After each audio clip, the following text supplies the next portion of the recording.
the first thing is, what is private equity? And that's what we're actually really here to talk about. It's what Brian and I do every day. But in short, and we're gonna have a diagram on the next page here. Private equity is an investment company.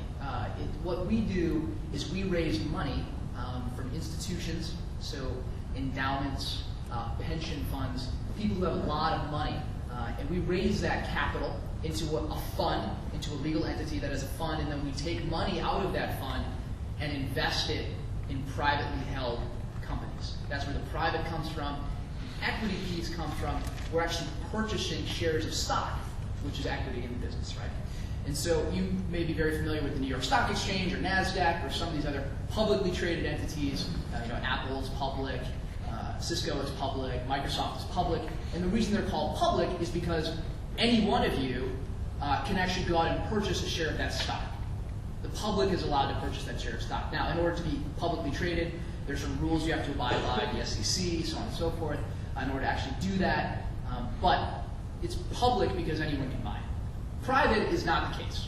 Private is an individual, maybe several individuals, sometimes other financial entities will own shares of stock in a company. So rather than having, a million different people and entities own shares of stock in a publicly traded company, there may be 10, 5, 2 people that own all the shares of stock in a privately held company. Does that make sense?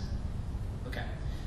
Doesn't make sense, ask a question. So what we do is we go out, we raise those funds from other institutions. Institutional capital is what it's referred to as, again, pensions, endowments, and so on. And then we take that capital, we buy shares of stock in privately held companies. Now, that can be done in a couple different ways. That can either be them issuing new shares of stock, or we can buy stock from someone else. So when you go into the New York Stock Exchange, you go out to do a trade, you are buying stock, usually from someone else. But occasionally, a company may issue new shares of the stock in order to raise more capital. So we do kind of that, and I'll explain it. It'll make more sense if we talk about it a little bit. The way that we make money is what's called a 2 and 20 model, which simply put is, right now, we have a $600 million fund. So we went out and raised $600 million from institutions, like we were talking about. Now we take 2% of that money as a management fee, which is to keep our lights on, pay our bills, pay our salaries, so on and so forth. That's to keep the business running.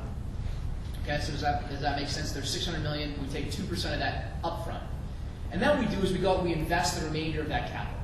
So we go out and we usually, and we'll talk more about this a little bit, but we write checks anywhere from $10 million to $60 million.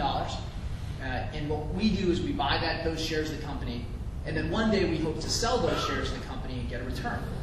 And hopefully it's profitable. Occasionally that's not always the case. But what happens is you sell that stock, you get some money back, and there's a profit, right? Because you bought it for some amount, you sold it for another amount, hopefully it's up here,